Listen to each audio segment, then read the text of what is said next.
bonjour et bienvenue pour ce conseil municipal, ce premier conseil municipal. Mesdames et messieurs, chers collègues, chers amis, c'est avec une profonde gratitude et une immense fierté que je vais présider cette assemblée exceptionnelle pour procéder à l'installation du nouveau conseil municipal et à l'élection du maire. Mesdames et messieurs, Vendargoises, Vendargois, vous êtes des faiseurs de rois. Et à ce titre, le 15 mars dernier, vous avez exprimé votre choix avec une large majorité pour la liste Vendargue Cap 2026.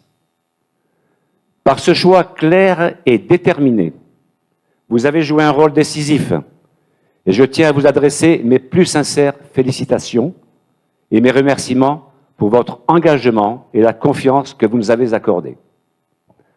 Aujourd'hui, je peux dire que les planètes sont alignées et c'est grâce à vous que Vendargue va pouvoir poursuivre le même cap tout en insufflant une nouvelle impulsion. Aujourd'hui, Journée mondiale de la poésie, est un signe particulièrement fort qui tombe à point nommé. En effet, nous sommes réunis pour élire celui qui sait parfaitement conjuguer compétences et expérience, gestion et communication, proximité et disponibilité. Mais avant, je vais nommer les membres du conseil municipal tels qu'ils ont été élus lors du scrutin du 15 mars 2026. Monsieur Lauré Guy. Madame Itier Catherine. Monsieur Ibanez Jean. Madame Log Jean-Jean Pascal. Monsieur Vidal Laurent. Madame Oliva Christine. Monsieur Garcia Jérémy. Madame Salavi Maude. Monsieur Batoche François, Madame Grolier Géraldine, Monsieur Rascalou Max, Madame Costa Sylvie, Monsieur Combette Xavier, Madame Unal Amélie, Monsieur Harel Raymond, Madame Musico Christelle, Monsieur Tessier Laurent, Madame Ciovo Lauriane, Monsieur Beretti Julien, Madame Rosello Alexandra, Monsieur Salas Jean-Claude, Madame Bonnefille Ghislaine, Monsieur Gouget Loïc, Monsieur Saroui Frédéric, Madame Torrent Laurence, Monsieur Pujol Stéphane, Madame Itier Anne-Laure, Monsieur Kamal Sébastien et Madame Boisville Laurence. Je déclare officiellement les conseils municipaux installés dans leurs fonctions. Je vais maintenant procéder à l'appel. Monsieur Lauré Guy, Madame Itier Catherine, Monsieur Ibanez Jean, Madame Log Jean-Jean Pascal, Monsieur Vidal Laurent, Madame Oliva Christine, Monsieur Garcia Jérémy, Madame Salavi Maude, Monsieur Batoche François,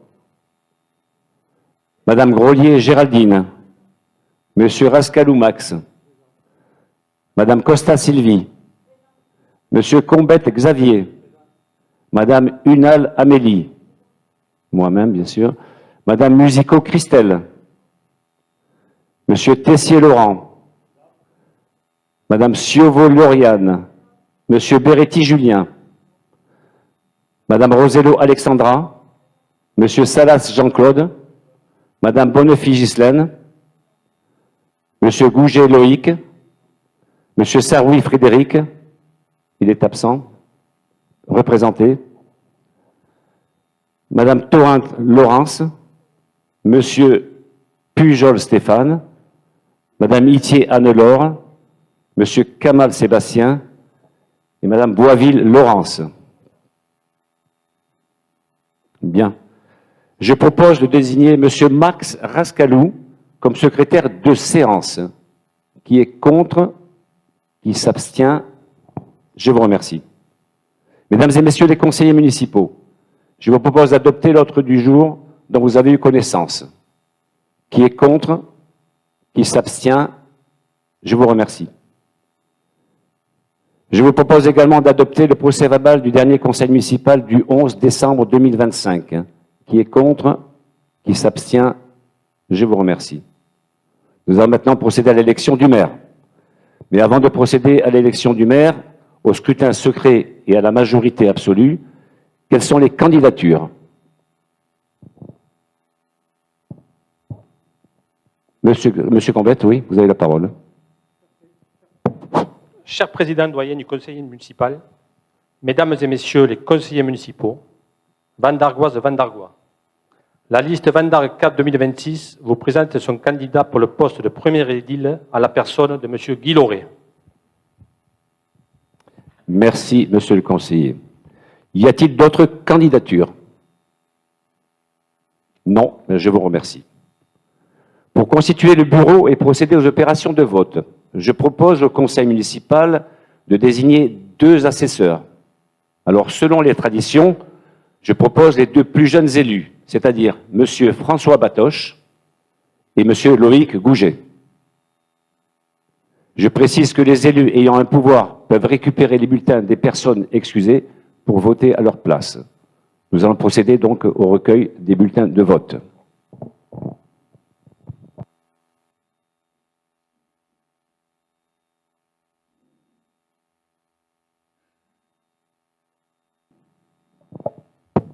Bien, mesdames et messieurs, je vais vous lire le résultat du vote. Nombre de votants, bulletins déposés, 29. Nombre de suffrages déclarés blancs, 7. Nombre de suffrages exprimés, 29. Candidat M. Guy Lauré, 22 voix.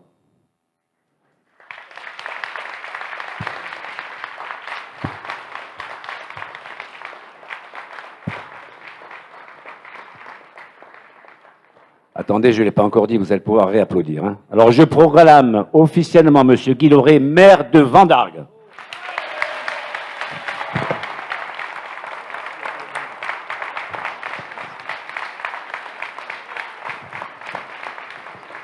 Et je vais avoir l'honneur de lui remettre son écharpe.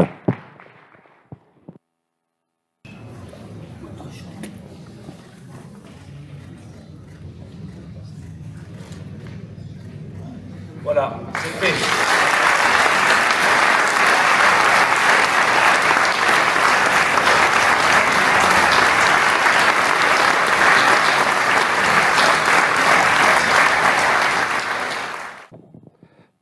Bien, merci le président. Merci, monsieur le président.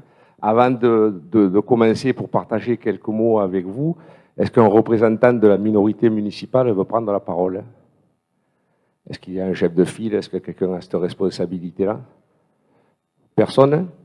Ah, c'est un petit peu dommage quand même, parce que dans la salle, vous avez des personnes qui vous ont soutenu, qui se sont présentées avec vous, qui ont voté pour vous. Je trouve que c'est un petit peu dommage, et ça l'est d'autant plus que quand tout au long d'une campagne, on dit qu'il y a trop de verticalité, que les décisions, elles arrivent une fois prises, je trouve que c'est un peu dommage. On reste comme ça? Allez, merci.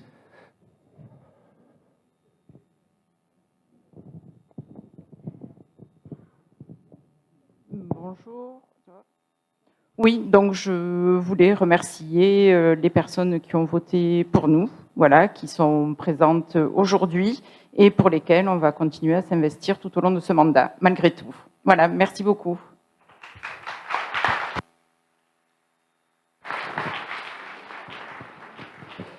Merci. Bon, écoutez, moi tout d'abord, je souhaite vous remercier toutes et tous pour votre présence très nombreuse aujourd'hui, pour votre soutien également. Merci également aux conseillers municipaux élus le week-end dernier pour me permettre d'être à nouveau maire de Vandargue pour au moins 6 ans.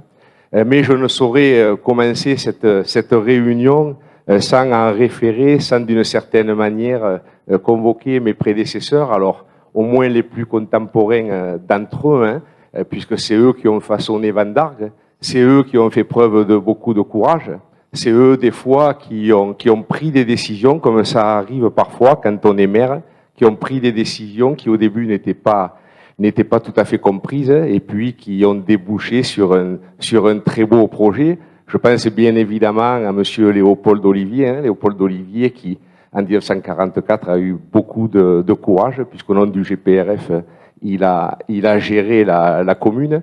Il a ensuite été élu durant de nombreux mandats. Et bien évidemment, beaucoup de choses ont été réalisées, mais je crois que l'on peut garder en mémoire la zone d'activité pour plusieurs raisons. D'abord, s'il n'avait pas eu cette idée-là, peut-être qu'à Van d'Argue, on vivrait un petit peu différemment.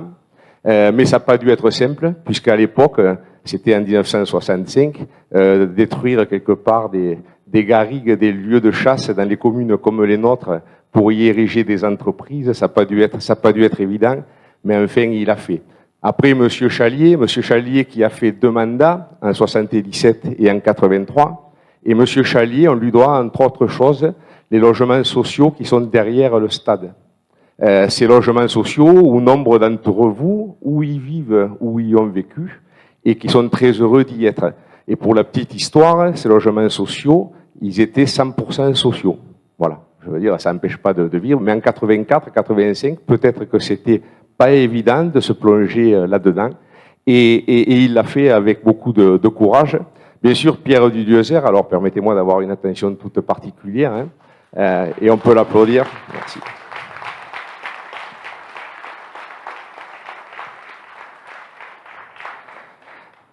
Merci. Merci pour lui, une attention toute particulière, puisque j'ai passé de longues années avec lui, et puis il y a 6 ans, en cette même salle, c'est lui qui m'avait, cher Raymond, c'est lui qui m'avait passé cette écharpe pour assurer une certaine forme de continuité, et on ne compte plus les réalisations qui jalonnent ces 5 mandats, mais si on veut garder quelque chose en mémoire, on va garder bien sûr ce combat qu'il avait mené avec le district pour récupérer une somme conséquente d'argent qui devait revenir à Van d'Argue.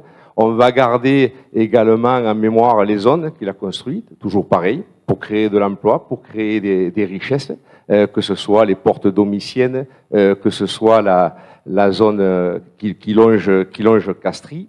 Et on va garder, via Domitia, pardon, et on va garder peut-être tout le projet, toute cette première étape de renouvellement du centre ancien. Et là, pareil, que ne lui a-t-il pas été dit? Et puis maintenant, on voit que ça vit très bien, on voit qu'il y a beaucoup de commerce et il faut continuer à agir là-dessus. Alors, si je me retourne, parce que c'est pas négatif de se retourner sur son passé, mais la seule chose, il faut surtout pas que ce soit au nom de la nostalgie.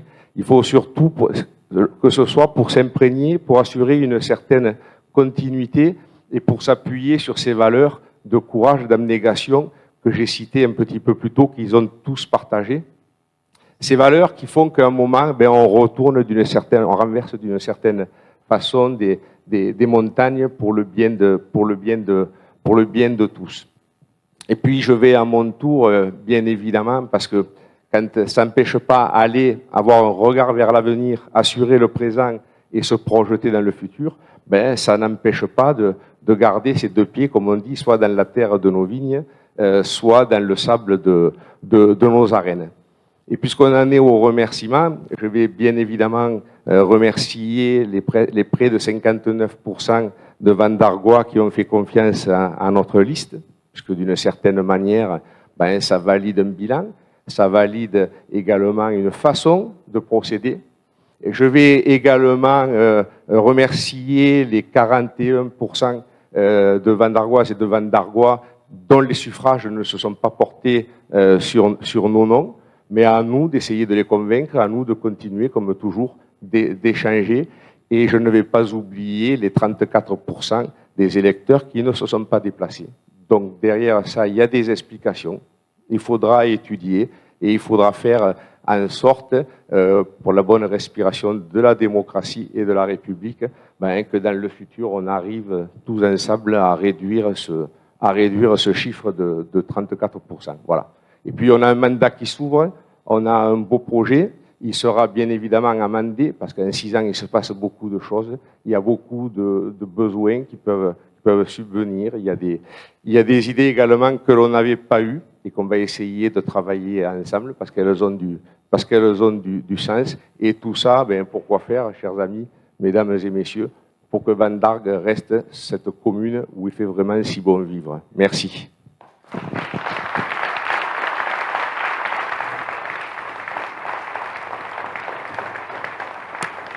Donc, on passe à la délibération numéro 2 avec la détermination du nombre de postes d'adjoints au maire. Donc, la loi dit qu'on peut maximum prendre 30% des élus, accorder un poste d'adjoint à 30% des élus. Donc, on arrive à 8 pour la commune de Van Dargue et je vous propose que l'on valide, que l'on vote sur ce nombre de 8. Est-ce qu'il y a des demandes d'intervention? Qui est contre? Qui s'abstient? Merci. Merci pour eux. Délibération numéro 3, élection des adjoints. Alors, c'est une élection de liste. Donc, on vous propose une liste de 8 noms. Max Rascalou va nous faire le plaisir de proposer ces noms. Merci, monsieur le maire. Donc, je propose la candidature de la liste Van Dargue 4 2026 avec madame Pascale Locke-Jean-Jean en première adjointe en tête et les 7 noms qui suivent. Deuxième adjoint, Jean Ibanez. Troisième adjoint, Christine Oliva. Quatrième adjoint, Laurent Vidal. Cinquième adjointe, Maude Salavi. Sixième, Jérémy Garcia. Septième adjointe, Géraldine Grolier. Et huitième adjoint, François Batoche. Allez, on va passer au vote si messieurs Batoche et Gouget veulent bien. Bien, alors, donc, ont été recensés 29 bulletins de vote, 6 ont été déclarés blancs et 29 se sont exprimés en faveur de cette liste. Voilà, merci. Merci pour... et 23, pardon, excusez-moi.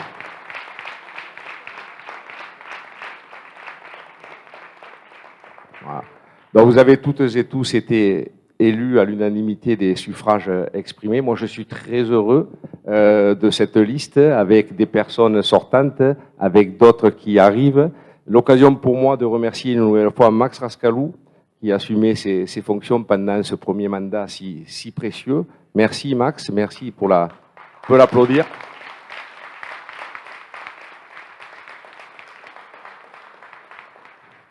Pour ton implication qui va bien évidemment continuer, se poursuivre, mais également pour ton sens des choses. Voilà. Pascal, moi je suis très heureux qu'elle ait accepté d'être ma première adjointe. Vous voyez, vous pouvez y aller.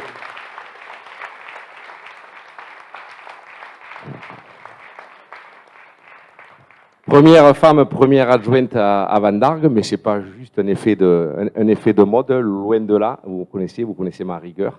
Mais c'est que Pascal, avec son histoire personnelle, avec son histoire professionnelle, qui continue, puisque c'est une des familles de Van Dargue qui ont fait beaucoup pour Van Dargue et au passage pour les nouveaux arrivants. Si vous fréquentez notamment le gymnase, eh bien, voilà, il y a une petite histoire là derrière.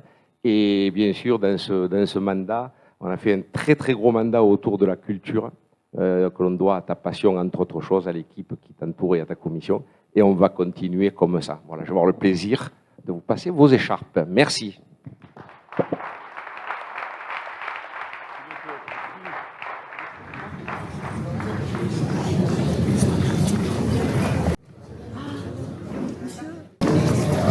Voilà, Pascal.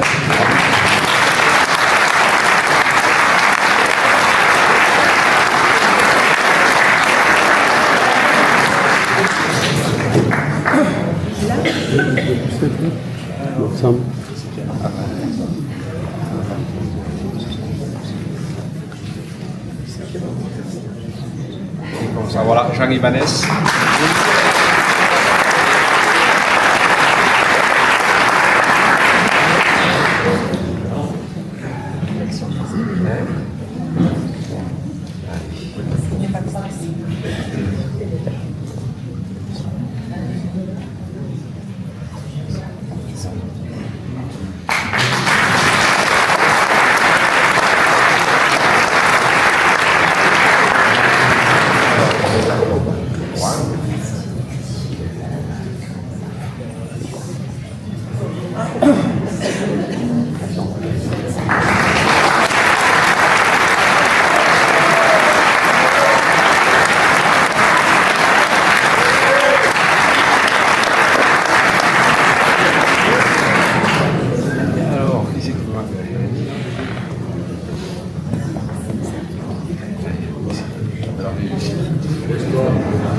Alors, je vais vous lire les délégations qui leur seront confiées, pour lesquelles j'aurai plaisir à prendre un arrêté lundi matin. Donc, Madame Pascale Locke, première adjointe déléguée à la culture et au culte.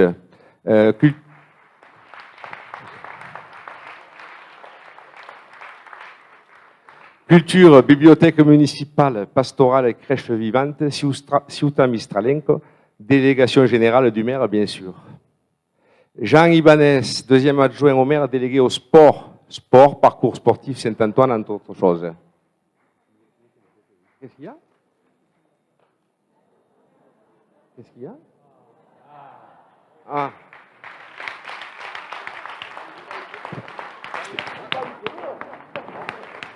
Les aléas du direct. Donc, Christine Oliva, troisième adjointe au maire, déléguée à la solidarité, affaires sociales, solidarité aînée, personnes en situation de handicap et politique de santé.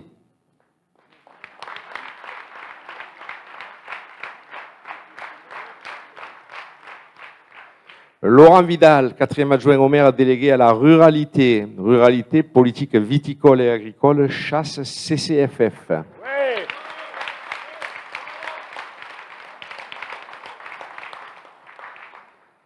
Maud Salavi, cinquième adjointe au maire, déléguée à l'accompagnement et à la réussite scolaire, école, garderie, restauration scolaire.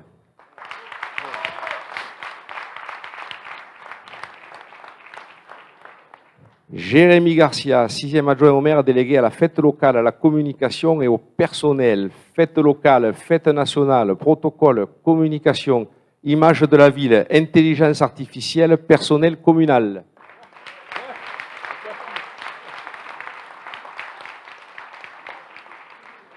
Géraldine Grolier, septième adjointe au maire, déléguée à la jeunesse et aux finances. Jeunesse, Korean Japan Event, conseil municipal des jeunes, finances et présidente suppléante de la CCID.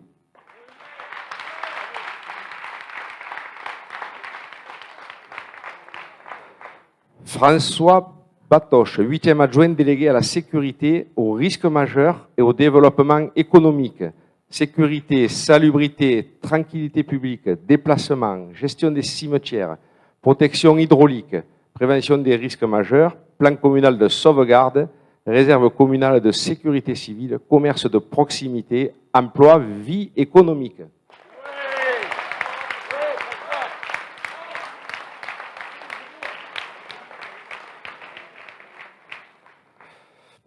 J'ai plaisir également à nommer 5 conseillers municipaux délégués. Je prendrai également un arrêté municipal dès lundi. Donc Max Rascalou, conseiller municipal délégué aux traditions taurines et équestres et au développement durable. Traditions taurines et équestres, hippomobilité, espace Cadoul, développement durable, agenda 2030, budget participatif et président supplément de la CAO et de la CDSP.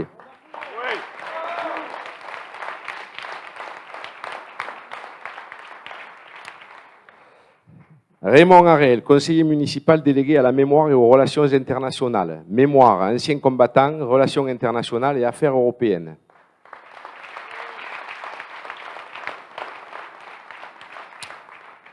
Laurent Tessier, conseiller municipal délégué aux travaux et au bien-être animal. Travaux, espace public, relations avec le pôle Cadoux-le-Bérange de la métropole et bien-être animal.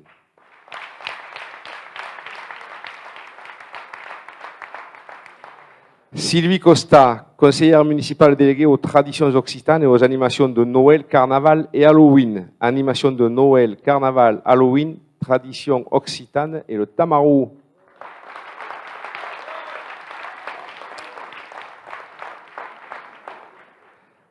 Amélie Hunal, conseillère municipale déléguée à la petite enfance, parentalité, ALSH associatif, maternel et élémentaire.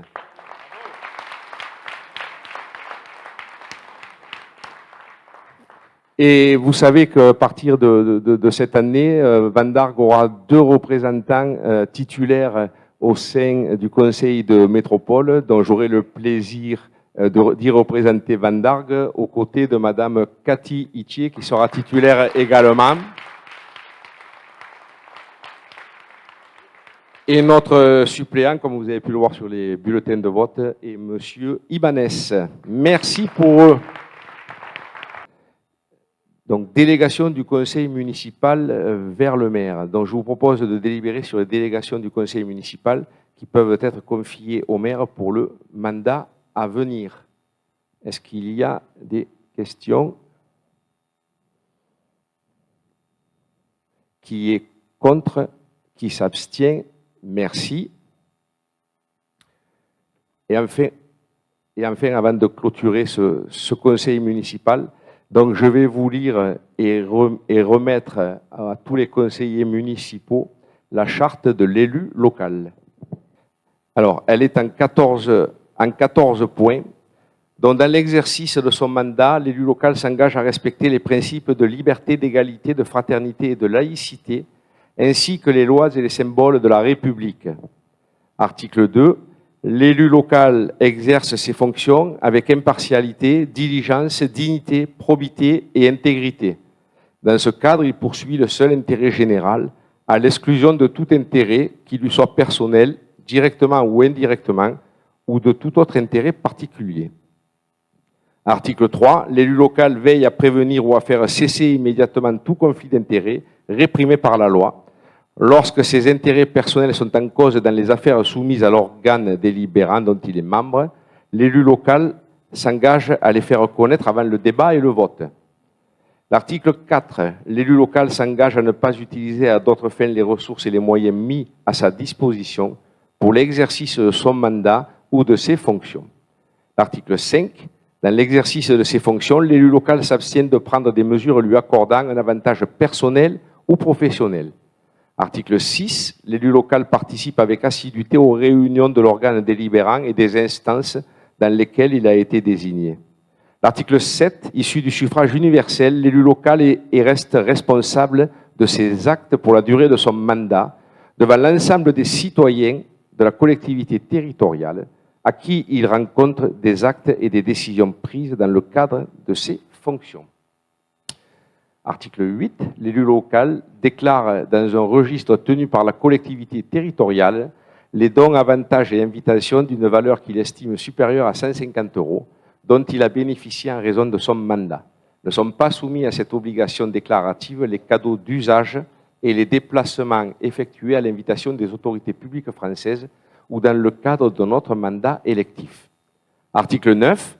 Les élus locaux peuvent bénéficier du versement d'une indemnité pour l'exercice effectif de leurs fonctions électives et de la prise en charge des frais exposés dans ce cadre, dans les conditions prévues par la loi. Article 10. Les élus locaux sont affiliés pour l'exercice de leur mandat au régime général de la sécurité sociale dans les conditions définies à l'article L382-31 du Code de la sécurité sociale et à des régimes spéciaux définis par le Code général des collectivités territoriales. L'article 11, les élus locaux bénéficient à l'occasion de leurs fonctions d'une protection organisée par la collectivité territoriale conformément aux règles fixées par le Code pénal les lois spéciales et le Code général des collectivités territoriales. L'article 12, le droit à la formation est reconnu aux élus locaux. Il s'exerce dans les conditions fixées par le Code général des collectivités territoriales. Article 13, toute personne titulaire d'un mandat local bénéficie, dans des conditions prévues par la loi, de garanties accordées dans l'exercice du mandat et à son issue, et permettant notamment de concilier celui-ci avec une activité professionnelle ou la poursuite d'études supérieures.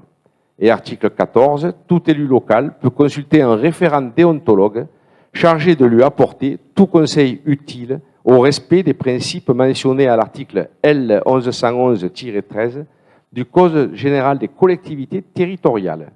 Un décret en Conseil d'État détermine les modalités et les critères de désignation des référents déontologues. Voilà, hein, donc mesdames et messieurs les élus, vous avez le document devant vous que vous avez pu lire avec nous. Voilà, ben écoutez, ce conseil municipal est désormais terminé. Je vous remercie toutes et tous pour votre présence.